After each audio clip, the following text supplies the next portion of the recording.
necesidades reales del país, que incorporen sin duda la experiencia de quienes ya han iniciado. Hoy quiero compartir con ustedes estas reflexiones porque me parece que en definitiva lo más importante es entender que cuando llegamos a una facultad de Derecho, cuando llegamos con los universitarios y con las nuevas generaciones, uno tiene que hablar de esperanza, uno tiene que hablar de motivación, y uno tiene que hablar de que las cosas, cuando una persona no tiene la oportunidad de conseguir trabajo, cuando muchos de ustedes salen y surgen a nosotros y llegamos con la expectativa de haber tomado la decisión de estudiar una carrera fantástica como esta, la pregunta es: ¿y qué hago ahora con esta carrera? ¿Qué hago con esta elección? ¿Qué hago hacia el futuro de lo que sucede, no solamente en la Ciudad de México, sino en todo el país? Y la respuesta tiene que ver básicamente cómo tenemos entonces que entender que lo que escogimos es una vocación, es una misión. Esa vocación tiene que ver con el ámbito académico, tiene que ver con aquellos que decidieron apostarle a construir toda una columna vertebral que tarde que temprano tendrá que ser la necesidad de coordinar a la operación, a la operatividad con el sector académico. Hoy como nunca tenemos entonces que entender lo que hacen los académicos, lo que hacen los operativos, para encontrar las respuestas que necesitamos, dado que a veces pareciera que hay este divorcio. Tenemos entonces que estar trabajando todos los días para que la clase política en México, los políticos, entiendan cuál es la verdadera vocación hacia lo que sería la eficacia y la eficiencia en el sistema de justicia. Por eso, con esta intención, creo que el Congreso estará dotado, particularmente en su fracción 2173 de la Constitución, para tomar las decisiones en la modificación constitucional. Soy un convencido, pues, al igual que muchos de ustedes, que tenemos que encontrar las mejores prácticas. Las mejores prácticas están, de alguna manera, en el contexto en América Latina, para que nos enseñen y también nosotros poder tomar decisiones las más adecuadas. Preguntas.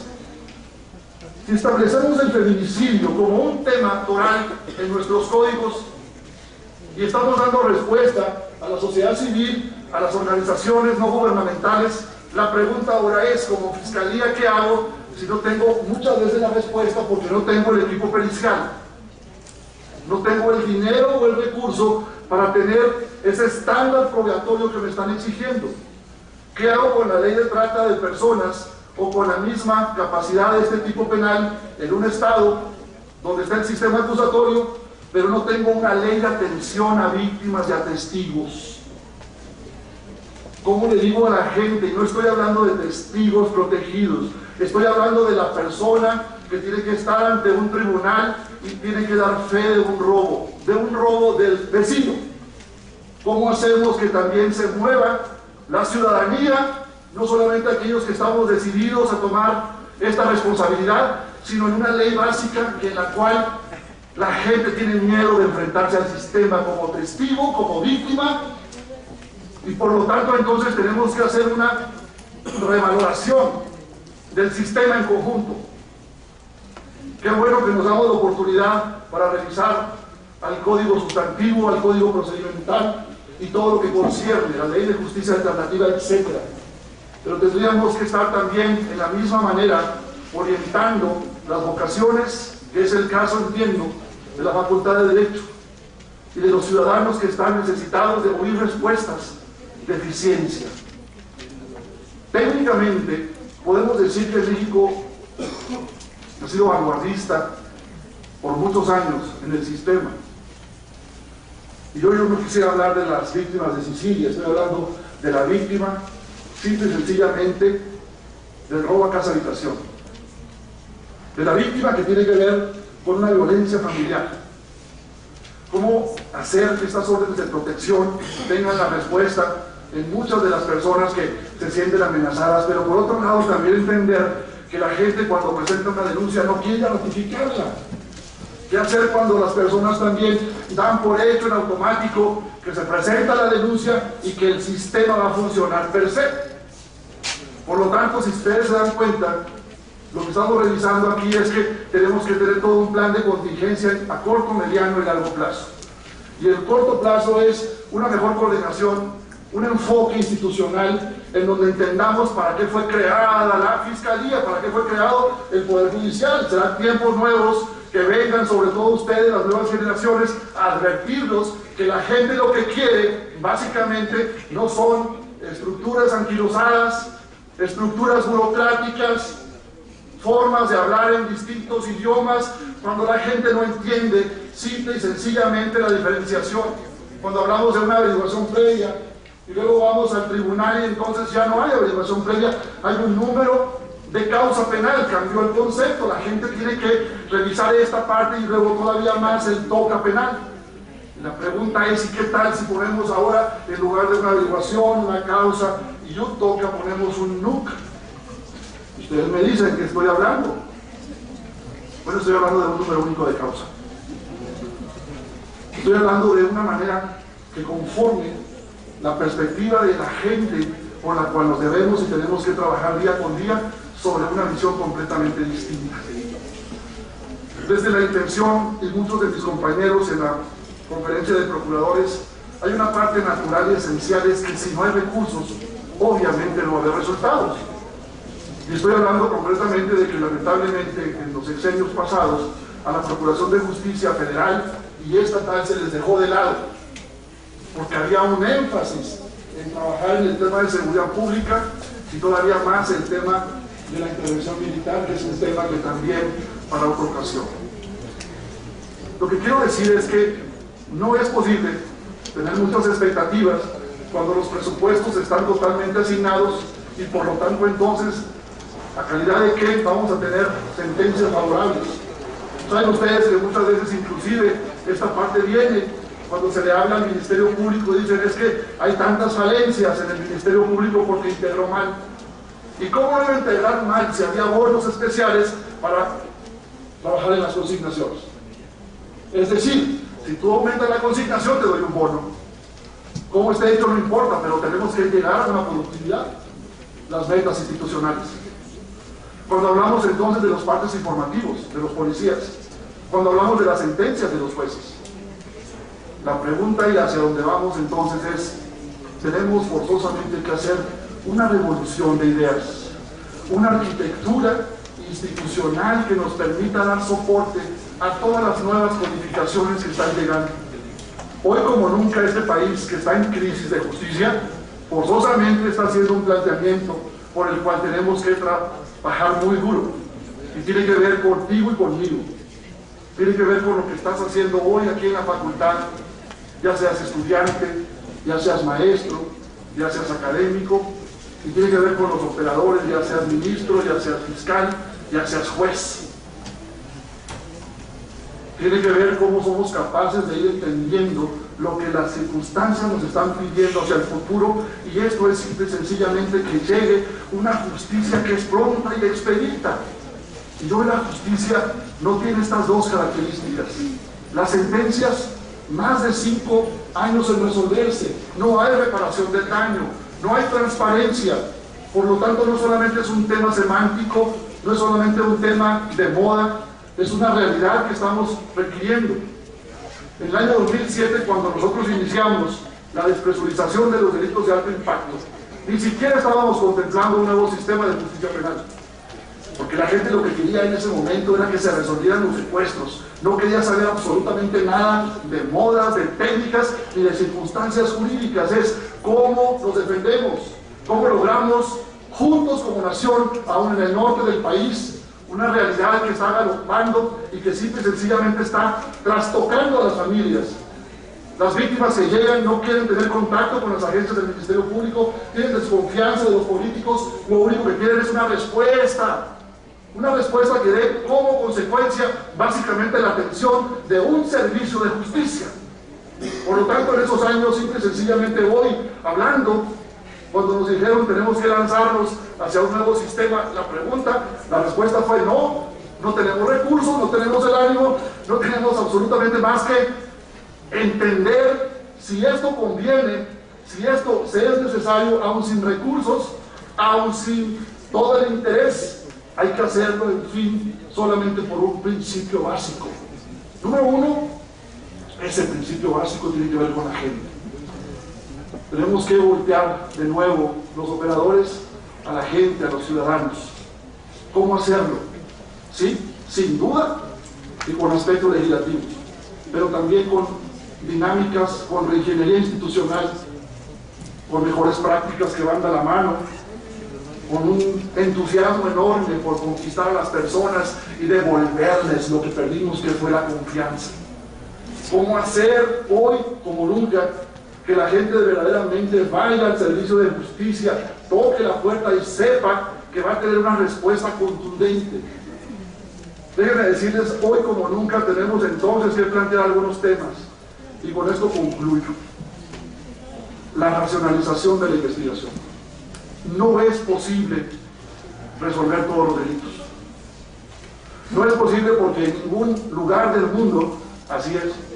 Por lo tanto, no hay suficiente Ministerio Público, no habrá suficiente capacidad de respuesta, y por lo tanto tenemos entonces que definir lo que en otros países hacen. Será la policía la que va a tener que determinar si este delito es investigable o no, o todo llega a la instancia de la Procuración de Justicia independientemente de su resultado. Por lo tanto, lo que tenemos que enfocar es encontrar lo que es penalmente relevante. ¿Cuánto cuesta un secuestro? ¿Cuánto cuesta resolver hoy un homicidio? ¿Qué tanto le preocupa a la sociedad que se resuelva este asunto? Por lo tanto, en definitiva, tenemos acá una gran cantidad de delitos que quedan pendientes y que tendremos que encontrar solamente una respuesta a través de política criminal. Hoy quisiera además, con todo ello, generar en ustedes un entusiasmo, porque ustedes decidieron estar aquí, porque ustedes eligieron estar aquí, y estoy hablando de los operadores, y estoy hablando de los académicos, de quienes están pensando que todavía el derecho se mueve, que el derecho es este que hoy tenemos aquí entre nuestras manos y que hace que esta sociedad se empiece a transformar. Ustedes, al igual que yo, somos parte de una generación que hoy está viviendo momentos de dificultad, pero que sin duda, por lo que está por venir, nos queda claro que tenemos que ser capaces de mandar un mensaje muy claro a las próximas generaciones. Y este mensaje tiene que ver cómo nos ponemos de acuerdo. Este mensaje tiene que ver cómo creamos en una problemática actual una codificación, si homogeneizamos los estados, las conductas punibles para brindar seguridad y certeza, o si el Estado mexicano tiene una herramienta más eficaz para combatir la delincuencia. ¿Cuáles son los retos? Número uno, la autonomía de los estados.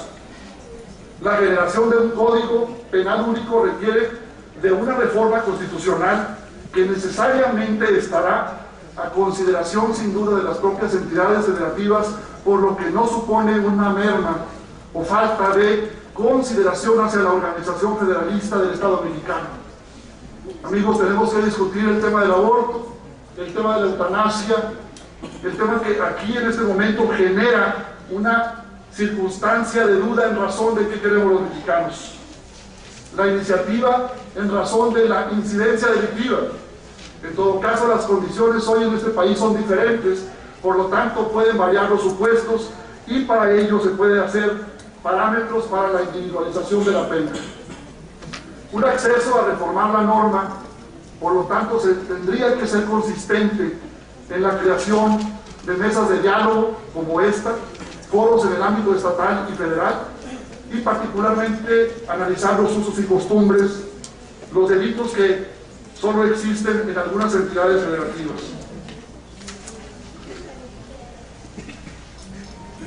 Quiero considerar la importancia que hoy se requiere para realizar estudios de criterio jurisprudencial y identificar a los sectores que van a verse involucrados en los procesos, como son los gobiernos de los estados, asociaciones civiles, educativas y empresariales, formas de comunicación distinta con los sectores involucrados, redacción de estos códigos que deben de realizarse de una manera meticulosa y toda vez una aplicación que se dé estrategias de información.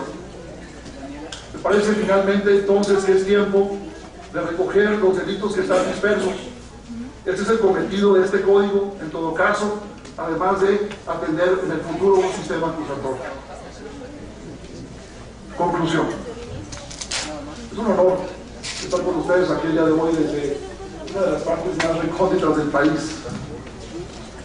Pero lo que me hace a mí de alguna manera analizar con ustedes es el propósito, la misión. Quiero acordarme en este momento y citar a Viktor Frankl, uno de los grandes exponentes del siglo XX. Viktor Frankl, austriaco, que le tuvo la oportunidad más importante de vivir la experiencia de la Segunda Guerra Mundial.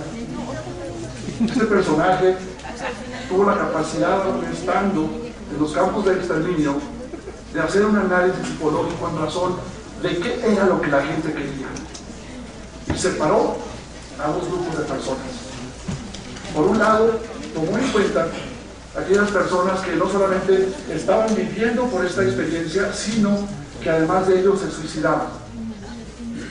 Y preguntó en esa lista qué fueron los motivos que suicidaron o se suicidaba esta persona o estas personas.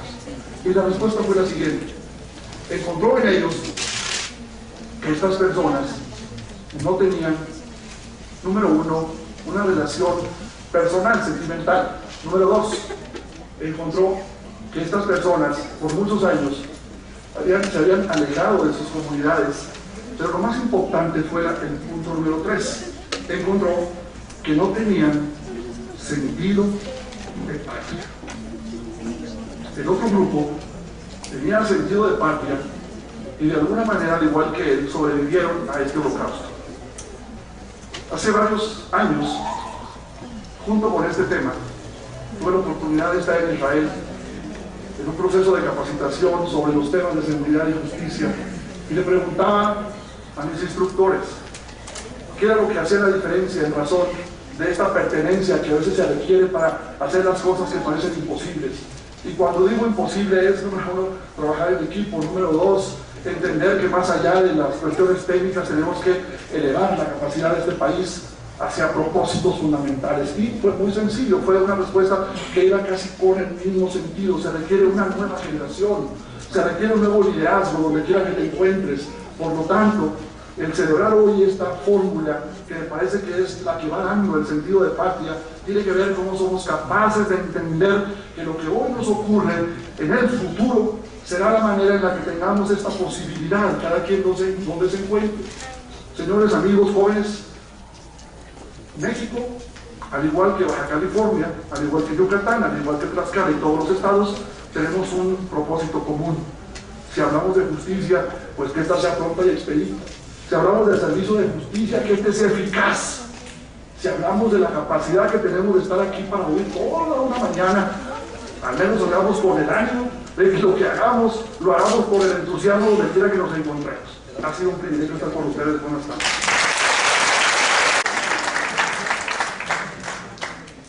Al señor Procurador del Estado de Baja California, sin duda es importante los aspectos que ha tocado, esenciales en lo que bien y con toda razón habla de andamiaje, el sentido práctico, la realidad de lo que sucede en cada una de las diversas entidades del país, y evidentemente es un orgullo para nosotros de que el maestro Rommel sea un egresado de doctorado de esta institución, y le agradecemos muchísimo sus comentarios y su importante participación, y por supuesto voy a reconocérselo con un diploma, diciéndoles desde ahora a todos, si son tan bondadosos, en que tomaremos solo 5 minutos para conformar la mesa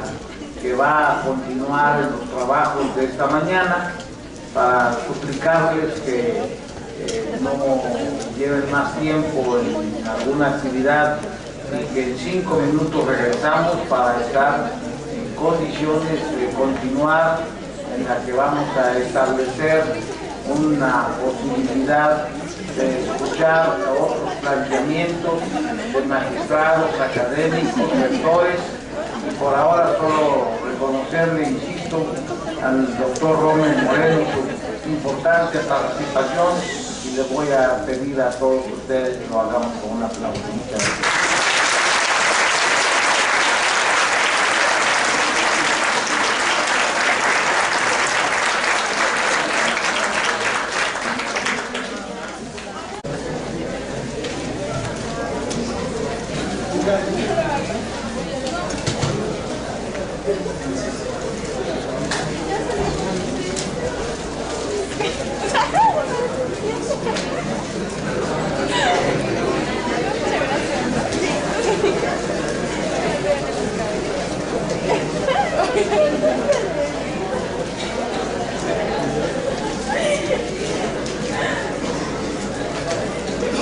Buenas tardes, ya estamos en la etapa final de un trabajo intenso en el que evidentemente nos debemos de sentir todos muy orgullosos, puesto que la Facultad de Derecho está aportando lo que le corresponde.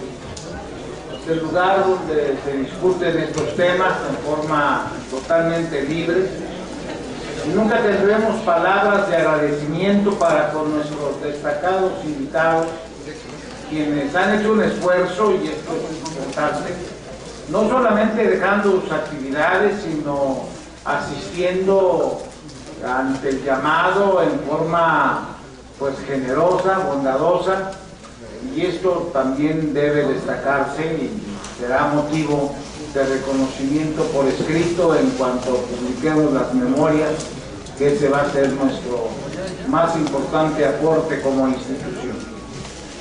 Hemos preparado una reunión con destacados docentes. Ustedes se dan cuenta, hemos escuchado la voz institucional, que eso es algo que hay que destacar, proveniente de presidentes de tribunales y de procuradores. Ahora tendremos la oportunidad de mantener una reunión y opinión que escucharemos de personas destacadas por sí mismas y en representación inclusive de algunas entidades jurídicas esenciales. En este sentido, quiero destacar que tenía un especial interés, pero así muy subrayado, el señor jefe de gobierno de la Ciudad de México, el doctor Miguel Ángel Mancera, quien es un destacado profesor de esta institución, egresado, y en lo personal me expresó su deseo de estar presente, no solo como funcionario, servidor público, sino como estudioso del derecho penal, que lo ha sido, y que esto implica para él también un compromiso relevante. Ante la imposibilidad por causas de fuerza mayor, ha designado precisamente al señor subprocurador de justicia del DF para estar con nosotros presente, a quien le doy la bienvenida, Jorge Mirón Reyes, tan amable, en decirle al señor jefe de gobierno que ha sido un honor que tendría aquí como su representante. Muchas gracias y bienvenido.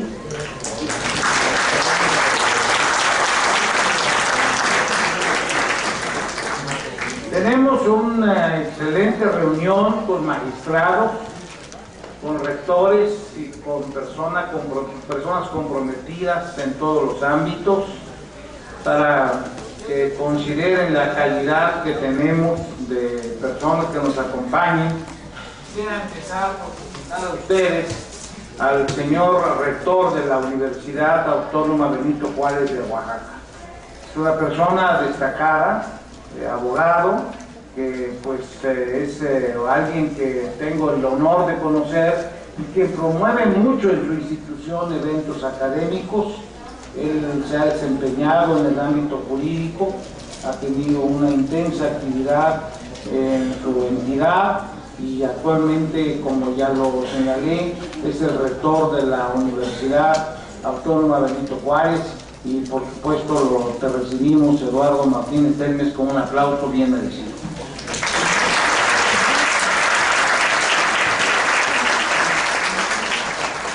En la misma dimensión tenemos a un egresado de nuestra institución, una gente muy querida aquí en la facultad, desde su señor padre, que fue uno de los más destacados maestros que hemos tenido, y él ha continuado esa brillante labor. Actualmente, y esto quiero subrayarlo, que al igual que el maestro Martínez Telmes, es un comprometido en ámbitos académicos, desempeña una intensa actividad, trabajamos desde hace muchos ayeres juntos, y el doctor Gonzalo Armenta Hernández actualmente es el jefe del posgrado en la Universidad de Sinaloa, ha sido director de la Facultad de Derecho en aquellas tierras, y también ha sido un destacado comentarista y que entre otros eventos ha fundado un importante centro de estudios en La Habana. Es el fundador de la Escuela de Verano, que ha dado tan buenos resultados en La Habana, Cuba, y en España se ha destacado también como maestro muy importante.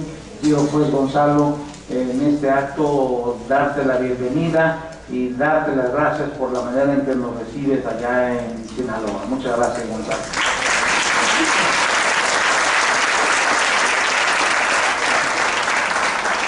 En la misma dimensión tenemos al señor magistrado Bernardo Alfredo Salazar Santana, con quien hemos trabajado, Bernardo, hace muchos años allá en Colima, tantos eventos que hemos hecho en combinación con la UNAM, y que ahora pues aquí nos das la oportunidad también de darte las gracias por esa manera de recibirnos a tantos profesores y con tanto cariño. Colima, no hay duda que es una entidad muy ligada a las cuestiones académicas, y eres también bienvenido con todo este importante currículum que te destaca, diplomados, estudios e investigación, sobre todo en el ámbito jurídico, y magistrado, como lo ha sido muy destacado en el estado de Colima. Bienvenido, muchas gracias por tu presencia.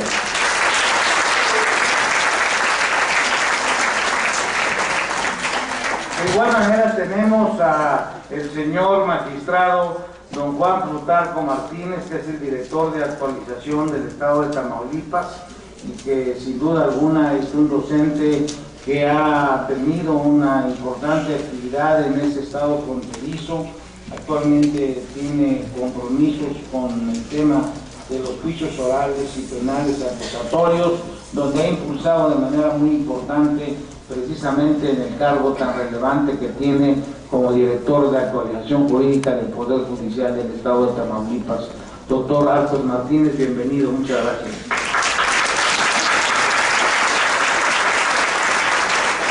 Dos importantes magistrados nos acompañan del Estado de México y que sin duda la cercanía nos hace que la actividad sea muy completa y que estemos permanentemente trabajando de manera muy cercana, y que eso nos permite pues dar lugar a presentarles como parte de lo que somos nosotros, anfitriones, y que es precisamente el doctor Sergio Javier Medina Peñalosa, que es el director actualmente de la Escuela Judicial del Estado de México, una institución ejemplar, quiero destacarlo, en donde se capacitan jueces, magistrados, y que ha sido puntera en el ámbito académico.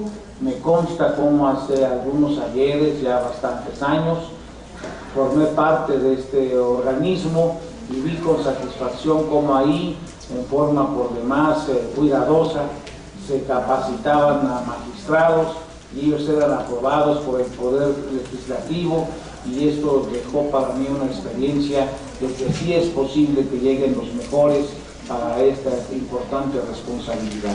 Bienvenido, por supuesto, Javier, a esta tu casa, que siempre lo ha sido, como egresado que eres de ella.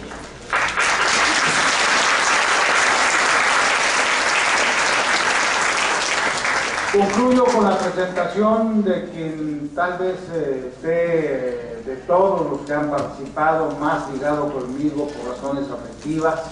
Le veo como uno de mis discípulos más destacados y me siento muy orgulloso de él, y que para mí es un honor que el doctor Mauricio Moreno Vargas esté con nosotros.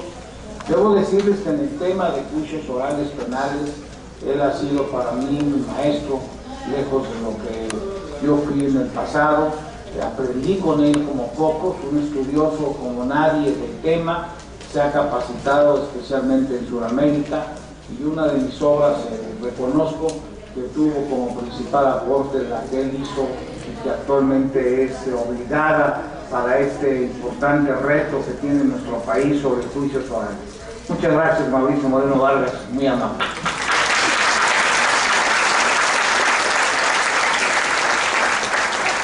El trabajo se va a efectuar de la siguiente manera, si son tan amables.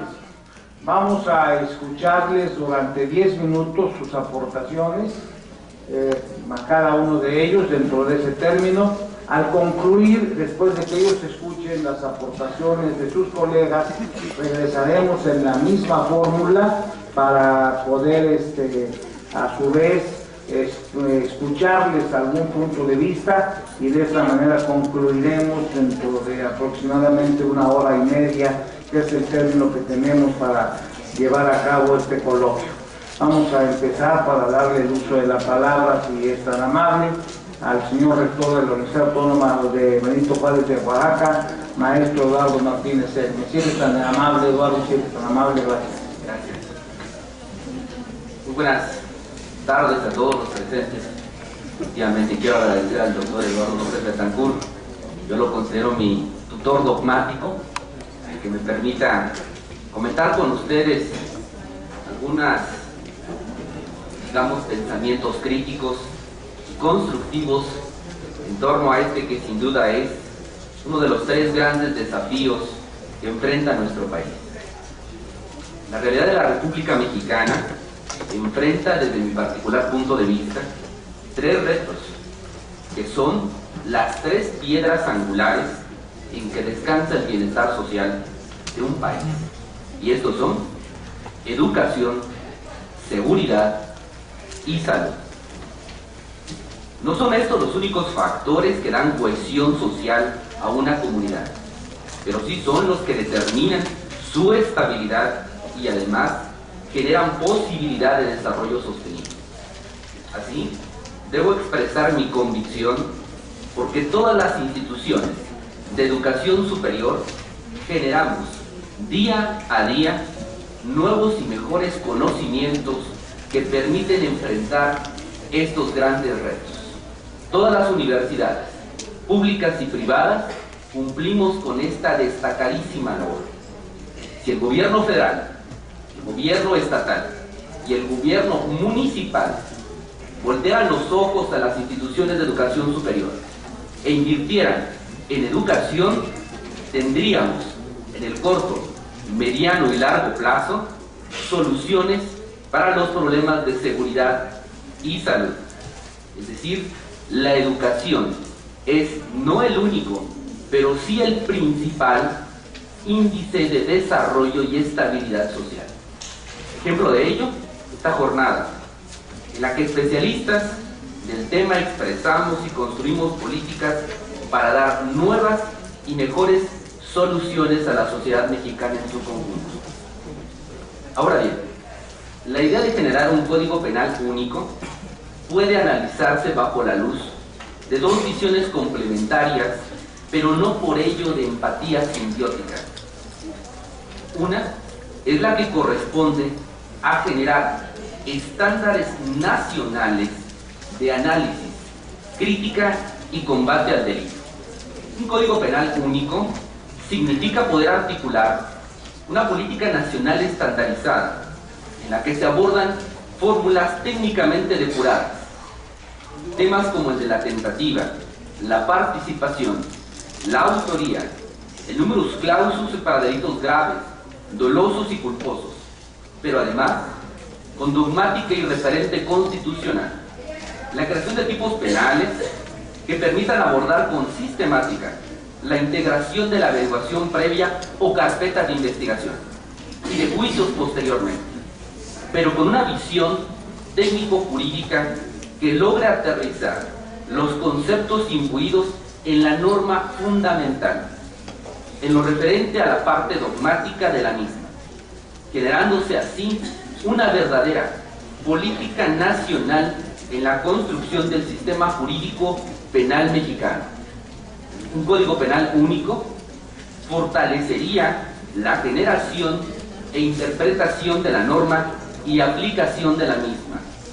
Al existir un solo código penal, los esfuerzos por perfeccionar el modelo dogmático contenido en el mismo se concentrarían y el producto final sería una capacitación nacional para los operadores del sistema penal mexicano y con ello una nueva y mejor forma de generar interpretación a la norma penal nacional sustantiva y consecuentemente un instrumento con objetivos de política nacional acordes a esta realidad que enfrentamos el día de hoy.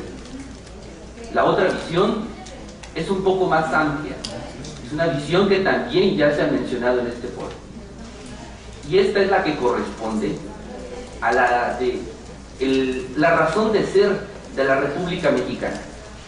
Esta es la de reconocer en cada una de las entidades federativas, y más aún en el caso de mi estado, que es Oaxaca, y en cada una de sus 8 regiones que conforman el estado de Oaxaca, una diversidad cultural que debe ser atendida bajo el crisol del poder punitivo de forma diferente. Un ejemplo de ello quiero compartir con ustedes. Es una población que se denomina San Juan Bautista Jayagatlán. En esta comunidad, si podemos hacer un comparativo, la comunidad es rural y el índice delictivo es del 3% anual en comparación con la capital del estado. Y aún la capital del estado no enfrenta un problema de delincuencia de alto índice. Esta comunidad es muy pequeña, en la que conviven principalmente agricultores y pastores. Sin embargo, cuando en esta sociedad rural se presenta el fenómeno delictivo que nosotros denominamos abigeato, el pueblo toma su propia norma punitiva y decreta como sanción que el ladrón de ganado sea exhibido por todas las calles de la población junto con el ganado hurtado y un letrero que dice ladrón. Para el sistema jurídico nacional, esta sería una pena infamante, inusitada y trascendental. Viola completamente las garantías constitucionales, tanto de la Constitución Federal como de la Constitución local. Y con ello, los operadores auxiliares de justicia penal podrían ser sujetos de una responsabilidad penal. Pero la realidad de Oaxaca es más vasta y nunca podrá ser contenida en un precepto legal. Cada entidad federativa tiene su propia realidad social y resulta indispensable que el legislador local tenga además la posibilidad de generar tipos penales adecuados a su entorno social, que respondan a su propia realidad y que además permita generar mecanismos de control punitivo socialmente, y aquí hago énfasis, socialmente relevantes y eficaces. El Código Penal por sí mismo no es un instrumento de política nacional. El Código Penal debe ser efectivamente, como ya se afirmó, la última razón. Mientras exista la letra y ésta no tenga simbiosis con la sociedad no la conozca, la haga propia, la respete y aprenda a convivir, no servirá de nada tener el Código Penal o el Código de Procedimientos Penales más avanzado incluso del mundo. Por eso, concluyo que es indispensable generar una construcción normativa nacional con el objetivo de brindar instrumentos dogmáticos de capacitación e interpretación nacional y al mismo tiempo reconocer a cada estado de la República su diversidad cultural sin romper nunca el marco jurídico nacional, pero privilegiando en todo momento que la aplicación del derecho penal sea la última razón para la solución de conflictos en una comunidad. Por ello, me pronuncio por generar un código penal que establezca en su parte general condiciones y reglas generales y en su parte especial reconozca a cada una de las legislaturas locales la necesidad de intervenir en la construcción de los tipos penales. Abundo en la conclusión de que estoy convencido, y hay ejemplos que demuestran con indicadores reales de esta circunstancia, la educación es la base de la sociedad, es uno de los índices más importantes, y cuando el gobierno federal, estatal y municipal puede entender de la trascendencia de sembrar educación, empezará a cambiar ese esquema de reacción que existe el día de hoy en los 3 niveles de gobierno, y se podrá entender que la verdadera política nacional trascendente y eficaz es la prevención no la reacción, y la prevención tiene como parte fundamental la educación. Dejo solamente otro tema adicional que se ha tocado un poco en este foro y que además me parece que da para muchos foros más, es el de no olvidar nunca que ya hay construcciones dogmáticas, incluso en el nuevo sistema de justicia penal, y que el día de hoy, desde mi particular punto de vista, la norma constitucional tiene un retroceso. Solamente dice, califica el hecho como delito. ¿Y dónde está la construcción técnico-jurídica que nos va a permitir, con capacitación, con educación y con prevención, hacer un sistema jurídico técnicamente viable y científico? Muchas gracias.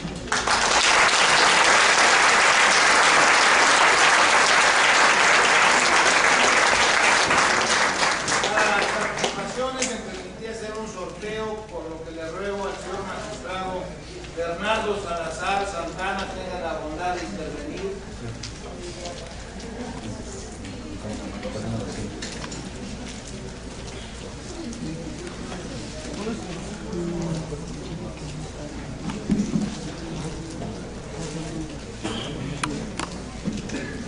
Buenas tardes. ¿Me escuchan? Buenas tardes tengan todos ustedes.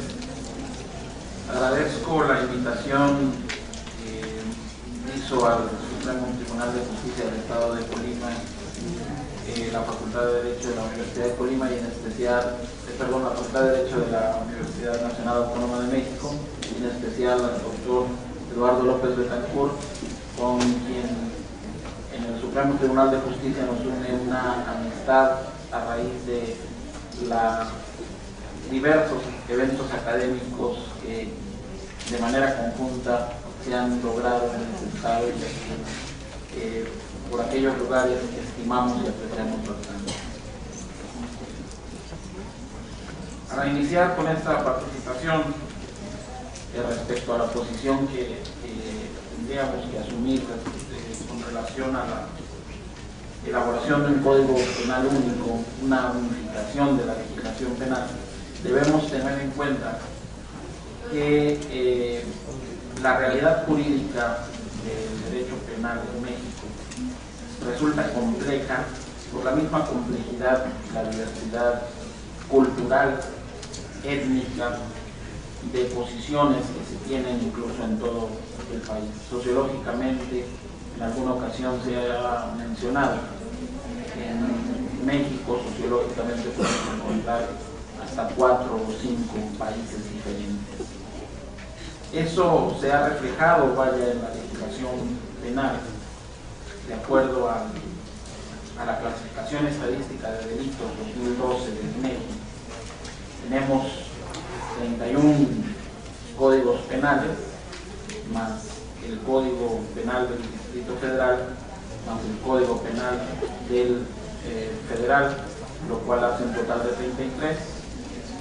Tenemos además 38 leyes federales que contemplan delitos especiales y tenemos 38 leyes locales que también contemplan delitos, lo cual da un total, lo maneja así este informe estadístico, un total de 109 códigos y leyes federales, que es la realidad jurídica en materia penal con la que tiene que enfrentarse, o con la que tenemos que enfrentarse los abogados y principalmente la sociedad.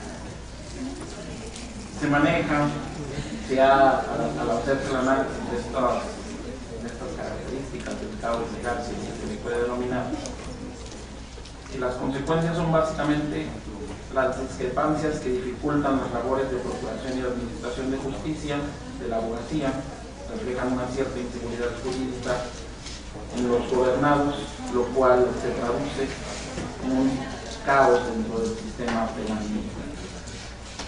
Ahora bien, ¿por qué existe este caos? Dentro de estas 109 leyes que se han manejado, se ha hecho el análisis, se regulan de manera diferente o incorrecta los elementos del tipo, o no se regula.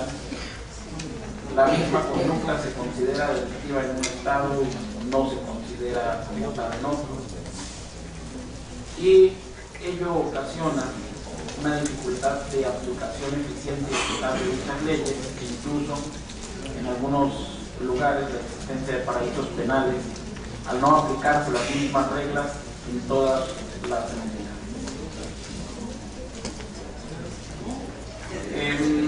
Esta situación de una forma u otra se ha analizado, se ha visualizado en las diferentes propuestas de reforma al sistema penal, de la perspectiva constitucional, incluso en la iniciativa, en la presidencia del presidente Fox se presentó una iniciativa en ese sentido para modificar la ley penal, la cual fue retirada por las diferentes críticas que se tuvieron en su momento.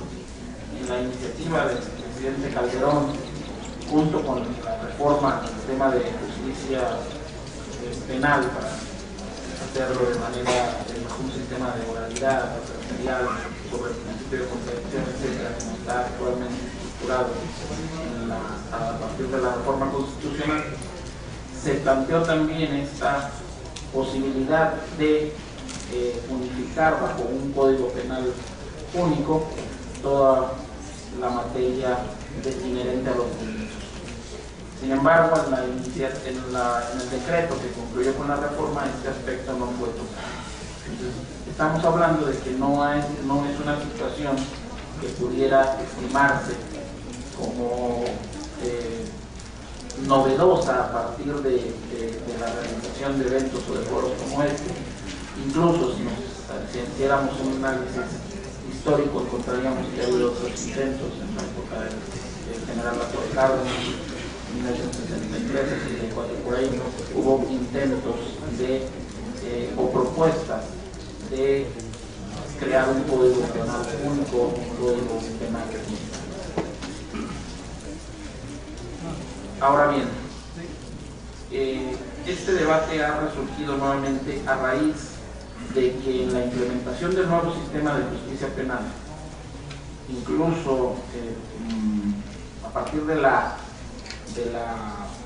iniciativa que presentan los tres grupos parlamentarios más importantes en el Congreso de la Unión, de la implementación de un código procesal penal único que se siga, que establezca la forma de llevar el sistema penal acusatorio en toda la República, se ha establecido que no ha sido posible, aun cuando, como lo maneja el propio decreto, dar una vacatio legis al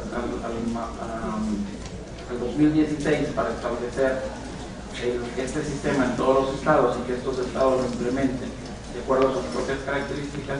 Se ha llegado a la conclusión de que no ha sido viable consolidar en el tiempo, ya vamos más o menos a la mitad de esa vacatio, un poquito más de la mitad, y no ha sido posible por las diferentes discrepancias y divergencias que hay en cada uno de los sistemas penales locales. Se habla de que no ha habido una coincidencia en la regulación de ciertos aspectos, como son el derecho del imputado a ofrecer medios de prueba en el plazo constitucional, sobre la validez y posibilidad de ser utilizados esos medios de prueba en juicio, sobre el deber que tiene el acusado si decide declarar en juicio de contestar preguntas al órgano de acusación, sobre la posibilidad de incorporar como prueba mediante lectura en juicio actos de investigación, sobre la aceptación o no de la prueba de inspección con participación del tribunal de juicio oral, sobre la posibilidad de aceptar excepciones a la comparecencia personal de testigos bajo ciertos y específicos supuestos, en figuras como los procedimientos abreviados, la acción penal particular, sobre criterios de oportunidad por parte del Ministerio Público, sobre medios de información, sobre aspectos como la prisión preventiva y otras medidas cautelares, y algo muy importante, mecanismos alternativos de solución de controversias, y otro aspecto que incluso ya se ha manejado aquí, las atribuciones de la Policía de Investigación del delito. Si esto no ha sido factible,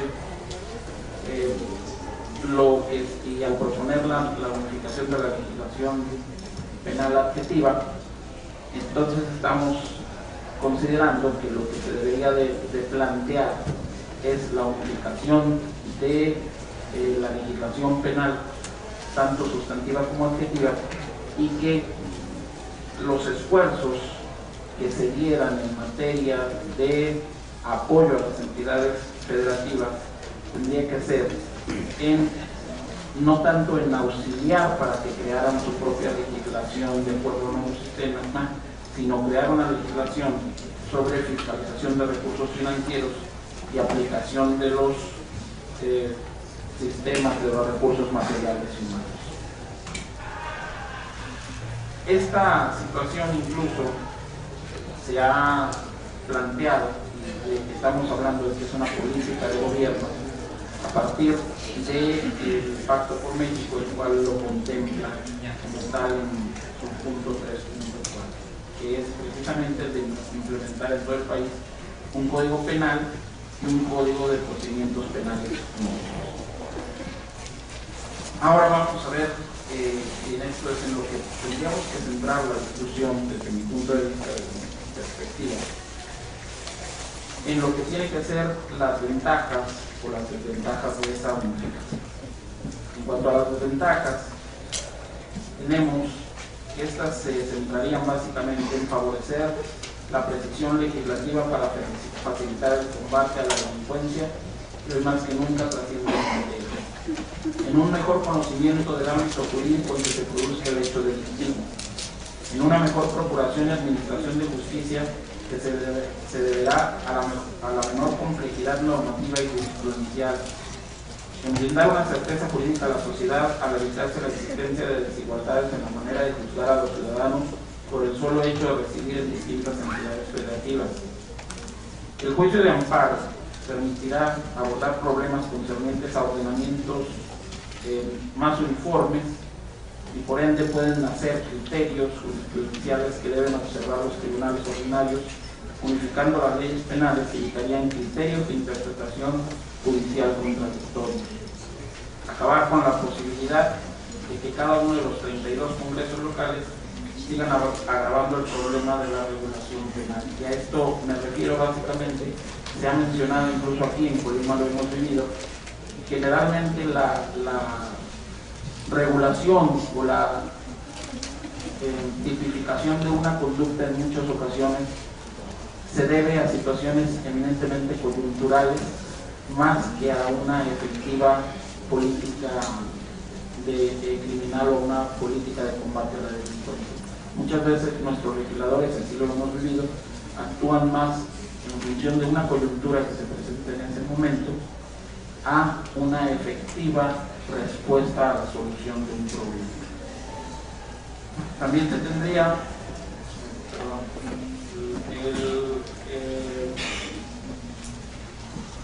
por otro lado, debemos tomar en cuenta también que el pensar en legislar de manera coyuntural creyendo que esa es una forma de disuadir el delito, como he mencionado, trae aparejada una serie de circunstancias que tienen que ver más que nada con la desconfianza de la sociedad hacia las corporaciones policíacas, la ineficiencia de las mayorías de las investigaciones criminales, el dictado de sentencias condenatorias en menos de 1% de los casos que llegan a los tribunales, el establecimiento de sistemas penitenciarios rebasados por la corrupción, el insuficiente respeto básico a los derechos humanos y la extrema dificultad y burocratismo para hacer realidad el derecho a la reparación del daño.